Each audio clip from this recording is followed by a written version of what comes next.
پھر حضور نے فرمایا اس زمانے کے ان غریبوں کو میرا مبارک ہو جو اس زمانے میں میرے دین کا کام کریں گے. دعوت و تبلیغ کی محنت یہی ہے.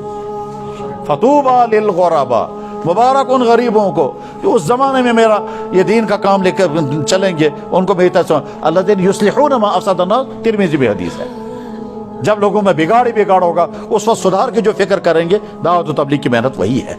اس لیے عہد کرو انشاءاللہ ہم موت تک دعوت کس کام کے ساتھ جڑے رہیں گے، اور جو بزرگوں نے ترتیب بنائی ہے اسی ترتیب کے ساتھ جڑے رہیں گے، اور جو نہج ہمارا ہے اسی نہج پر رہیں گے. اگر کسی بھائی نے نہج بدل دیا ہے تو وہ الگ ہیں، ہم الگ ہیں. اگر کسی بزرگ کا مسئلہ کچھ اور ہے وہ الگ ہیں، ہم اسی نہج پر ہیں جو نہج حضرت مولانا الیاس صاحب رحمہ اللہ تعالیٰ سے چلا آ رہا ہے آج تک. اسی نہج پر اطمینان کے ساتھ، انشراح کے ساتھ، بغیر کسی تردد کے کام کرتے رہیں. مگر اصل میں جتنے پرانے ہیں اتنی قربانیاں دیں، اور جتنے نئے بھائی ہیں وہ سمجھے اچھی طرح سے بھائیوں، نہ یہ کوئی پارٹی ہے، نہ یہ کوئی مسلک ہے، نہ یہ کوئی غلط راستے کی دعوت ہے، نہ کوئی تنظیم ہے. یہ دیندار بننے کی دعوت ہے. تم جس ماحول میں ہو، تم چاہے کالج میں ہو، سکولوں میں ہو، دفتروں میں ہو، ملازمتوں میں، جہاں بھی ہو، وہاں تم دیندار نہیں بن سکو گے. وہاں سے نکلو اور نکل کر اس ماحول میں رہو. یہاں ماحول میں رہ کر تم کو عبادت آئے گی، تم کا مزاج سدھرے گا، تم اپنی بیویوں کے وفادار بنو گے. ہاں، ایک شخص کا مجھے افغان کا یاد آ گیا. ایک آدمی کیا کہتا، کہنے لگا جی میرا نیا نیا نکاح ہوا تھا، کیونکہ فیشنی لڑکا تھا، لڑکی بھی فیشنیبل تھی. لڑکی کو شک ہو گیا کہ میرے شوہر کے تعلقات کچھ غلط بھی چل رہے ہیں. تو شک ہو گیا میرے شوہر کے تعلقات کچھ غلط چل رہے ہیں، اس لیے بیوی شوہر سے کہتی ہے اے سنیار تبلیغ اس بس سنیار تبلیغ کا خدا. شوہر کہتا ہے نہیں، وہ کہتے تم تبلیغ میں جاؤ تم سدھرو گے، تمہارے تعلقات کچھ غلط چل رہے ہیں. بیوی نے کہا میں سونا بیچوں گے مگر تم جاؤ. جب زیادہ ہی اس نے اصرار کیا تو شوہر نے کہا چلو اب جاؤں گا. چاہتا تو نہیں تھا لیکن بیوی نے اصرار کیا. ادھر سے نئی نئی بیوی آئی تھی تو اس وقت مجبوری ہوتا ہے آدمی بات ماننے کے لیے، نکل گیا تبلیغ میں.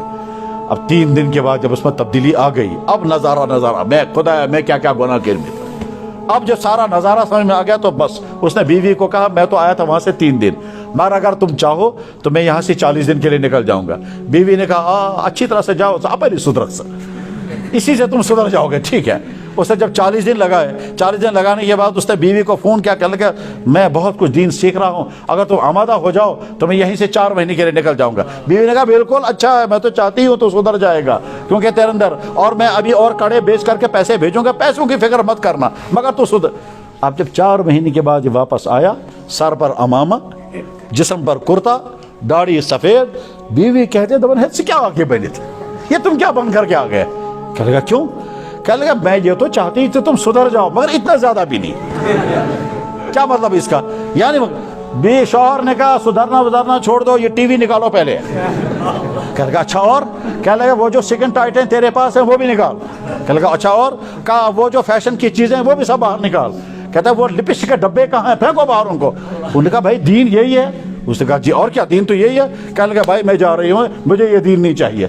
شوہر نکل کر مجھے فون کرتا ہے جناب یہ بیوی بھاگ رہی ہے، میں کیا کروں گا؟ میں نے کہا تجھے کس نے کہا تھا دین کا ماشاء اللہ لگانا؟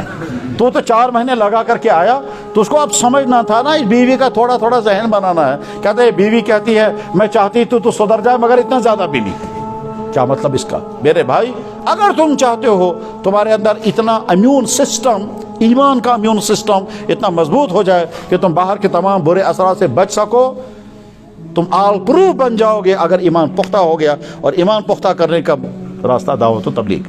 عہد کرو انشاءاللہ ہم دعوت کے ساتھ جڑے رہیں گے.